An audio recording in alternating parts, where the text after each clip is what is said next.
ሰላም ጤና ይስጥልን የተከበራችሁ የቱዴይ መረጃ ቤተሰቦቻችን በእያላችሁበት የዓለም ክፍል ሁሉ ሰላም ጤና ፍቅር እንዲበዛላችሁ እየተመኘው አሁንም እንዲሁ ከሀገር ውስጥና ከመላው ዓለም የተሰሙትን እጅግ ሊደመጡ የሚገባቸውን ወሳኝ እንዲሁም ሰበር የሆኑ መረጃዎችን በማጠናቀር ወደ እናንተ ይዤ ብቅ ብያለሁ።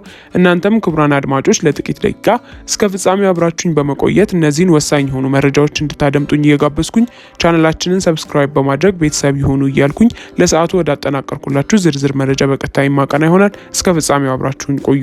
የተባበሩት መንግስታት በትግራይ ወቅታዊ ሁኔታ ላይ መግለጫን አውጥተዋል። ብሪታንያ ደግሞ ዜጎቿ ወደ ኢትዮጵያ በሚያደርጉት ጉዞ ላይ ማስጠንቀቂያም አውጥታለች።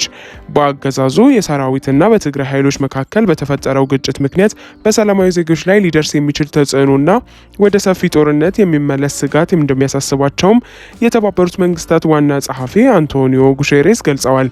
አንቶኒዮ ጉሼሬስ በትግራይ ክልል ያለውን ሁኔታ በቅርበት እየተከታተሉት እንደሚገኙም በቃል አቀባዮቻቸው በኩል ይፋ አድርገዋል። በክልሉ የተከሰቱ አዳዲስ ውጥረቶችና የተዘገቡት ግጭቶች የጸጥታ ሁኔታ እየተባባሰ እንዲሄድም አስተዋጽኦ ማድረጋቸውን ጉቴሬስ በቃል አቀባያቸው በኩል አክለዋል። አያይዘውም ሁለቱም ወገኖች እያደብ እንዲገዙም ልዩነታቸውንም በሰላማዊ መንገድና በመተማመን ብቻ መልሰው ለመገንባት የሚያስችሉ እርምጃዎች ላይ እንዲያደርጉም ጥሪ አስተላልፈዋል። የ4 ኪሎ መንግስትና ህወሓት የተፈራረሙት የጦርነት ማቆም ስምምነት ሙሉ በሙሉ እንዲተገበር ያበረታቱት ዋና ጸሐፊው እስካሁን የተገኙ ውጤቶችን መጠበቅ ጠቃሚ ይሆናል ሲሉም አሳስበዋል። የአውሮፓ ህብረቱ ወታደራዊ ግጭቶችን ጨምሮ በሰሜን ኢትዮጵያ የተከሰቱ የቅርብ ጊዜ ሁኔታዎችን በስጋት እየተከታተለ ስለመሆኑም ማሳወቁ የሚታወስ ነው። ይህ በእንዲህ እንዳለ ብሪታንያ በኢትዮጵያ ላይ አዲስ የጉዞ ገደብን አውጥታለች።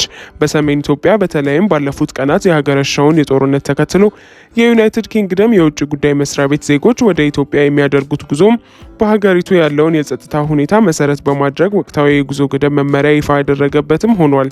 በዚህም ወደ አማራ ክልል፣ ወደ ትግራይ ክልልና ወደ ጋምቤላ ክልሎች ሙሉ በሙሉ ዜጎች እንዳትጓዙ ሲል ክልከላ አውጥቷል። ከዚህም ባሻገር በኢትዮጵያ የድንበር አካባቢዎች የሆኑት ከሱዳን ድንበር እስከ 20 ኪሎ ሜትር፣ ከደቡብ ሱዳን ድንበር 10 ኪሎ ሜትር፣ ከኤርትራ ድንበር እስከ 10 ኪሎ ሜትር ርቀት ላይ በሚገኙ ቦታዎች፣ ከኬንያ ድንበር 10 ኪሎ ሜትር፣ በሶማሊያ ክልል በኩል በሶማሊያ ድንበር እስከ 100 ኪሎ ሜትር ርቀት በተመሳሳይ ዜጎቹ እንዳይጓዙ አስጠንቅቀዋል። የአፋር ክልልም በኤርትራ በኩል በሚያዋስነው የድንበር ክፍል ባሉ ቦታዎች እንደዚሁም በኦሮሚያ ክልል ምዕራብ ወለጋ፣ ምስራቅ ወለጋ፣ ቄለም ወለጋም፣ ሆሮ ጉድሩ ወለጋም፣ የምዕራብ ሸዋ ዞን የተለያዩ አካባቢዎች፣ የሰሜን ሸዋ ዞን የተወሰኑ ክፍሎች ዜጎቹ እንዳይጓዙ ክልከላ ከጣለባቸው አካባቢዎች መካከልም ይገኛሉ።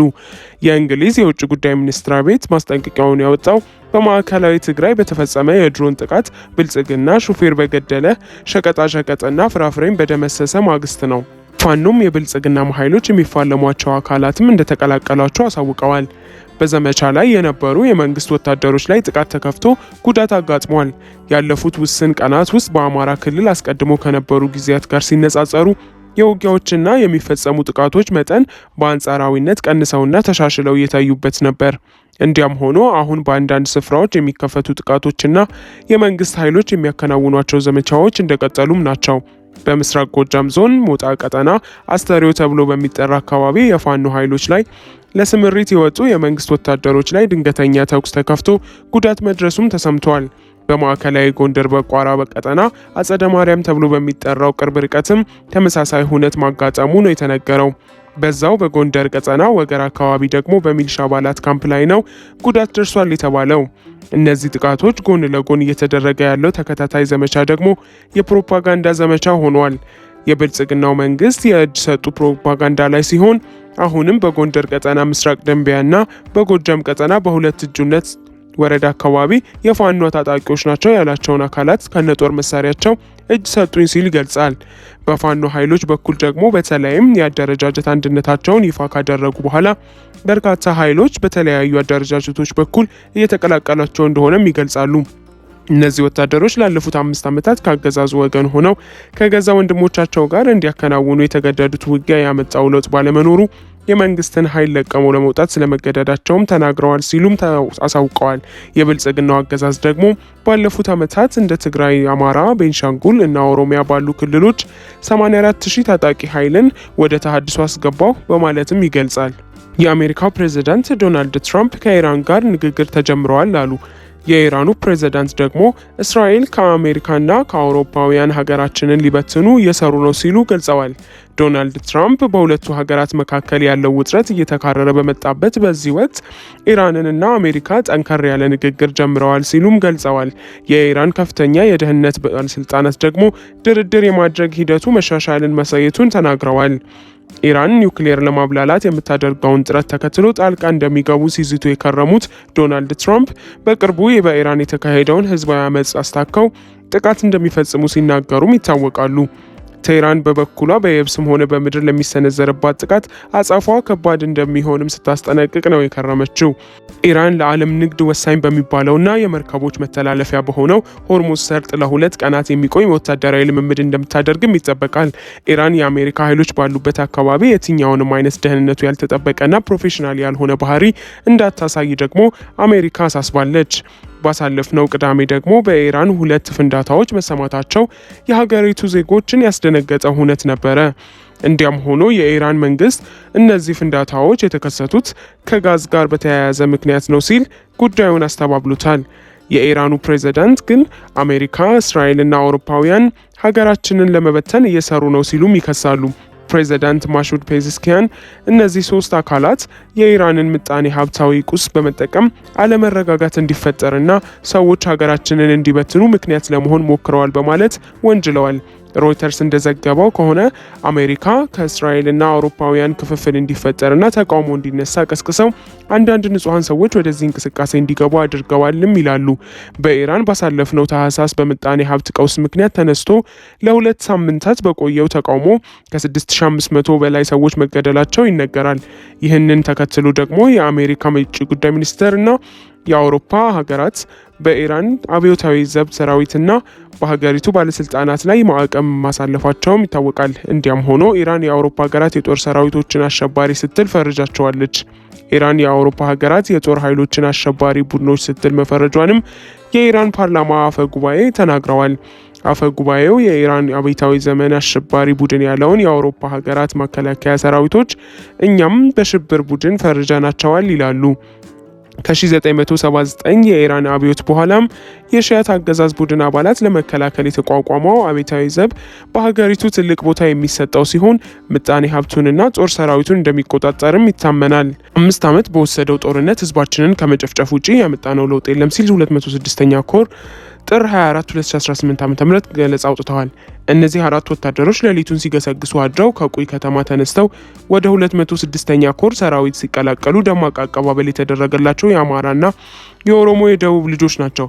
በረከት ዘመቻ የ6ኛ እዝ 52ኛ ክፍለ ጦር 1ኛ ሬጅመንት 3ኛ ሻምበል የአንድ ሙሉ ቲም አዛዥ ሲሆን በስሩ ያሉትን ተካልኝ ብርሃኑን፣ ሙራዲሳ ዳውድ፣ ኢማድ ጀማል የተባሉ አባላቱን አስከትሎ ስርዓቱን ለቆ በመውጣት በዛሬው ዕለት 206ኛ ኮር 24ኛ ክፍለ ጦርን ተቀላቅሏል።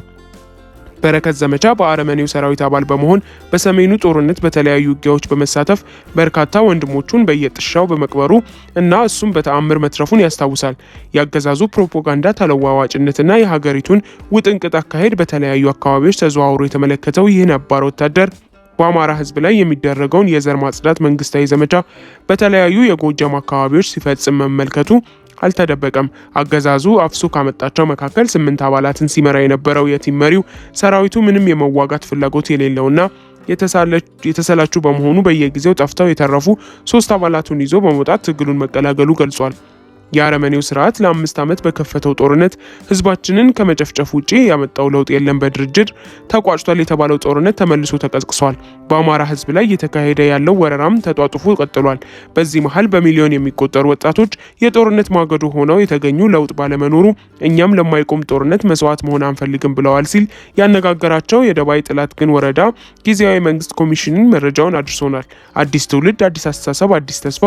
የአፋብን ቴዎድሮስ 206ኛ ኮር ህዝብ ግንኙነት ክፍል 2 ከሶማሌ ክልል ወደ ሐዋሳ ከተማ ለግል ጉዳያቸው የመጡ ግለሰቦችን እንዲሁም በመሃል ለመገላገል የገባን የጥበቃ ሰራተኛ በስለት ወቅቱ የገደለው ተጠርጣሪ በቁጥጥር ስር ዋለ። አሰቃቂው የወንጀል ድርጊት የተፈጸመው በቀን 23/05/2018 ዓ.ም ከምሽቱ 3 ሰዓት ገደማ በመናኸሪያ ክፍለ ከተማ ሚሊኒየም ቀበሌ ከአንድ ፔንሲዮን አካባቢ ነው። ከሶማሌ ክልል የመጣ አንድ ተጠርጣሪ ለጊዜው በግልጽ ባልታወቀ ምክንያት በስለት 2 ሰዎችን ከዛው ከሶማሌ ክልል ለስራ የመጡ ሰዎችን በስለት ወግቶ መግደሉን የሐዋሳ ከተማ ፖሊስ አስተዳደር አዛዥ ረዳት ኮሚሽነር ግርማ ማቴዎስ ገልጸዋል። ግለሰቦቹ ጥቃት ሲፈጸምባቸው ባሰሙት ጩኸት በአካባቢው የነበረ የሆቴል ጥበቃ ለመገላገል ሲሞክር እሱንም እንደገደለ በአጠቃላይ የተጠርጣሪ የ3 ሰዎችን ህይወት እንዳጠፋም አስረድተዋል። ተጠርጣሪው ወንጀሉን ፈጽሞ ከአካባቢው ለመሰወር ቢሞክርም የሐዋሳ ከተማ አስተዳደር ፖሊስ መምሪያ ከክልሉ ፖሊስ ጠቅላይ መምሪያ ጋር በመቀናጀት ባደረገው ብርቱ ጥረት በሰዓታት ውስጥ በቁጥጥር ስር ሊውል መቻሉንም አዛዡ ገልጸዋል። ውድ ቤተሰቦቻችን ለዛሬ ያዝንላችሁን እዚህ ላይ ቋጨን። ላይክ፣ ሼር፣ ሰብስክራይብ፣ ኮሜንት በማድረግ ለቻናላችን ድጋፋችሁን መስጠት እንዳትዘነጉ። ከሌሎች መረጃዎች ጋር በድጋሚ የምንመለስ ይሆናል። እስከዚያው መልካም ቆይታ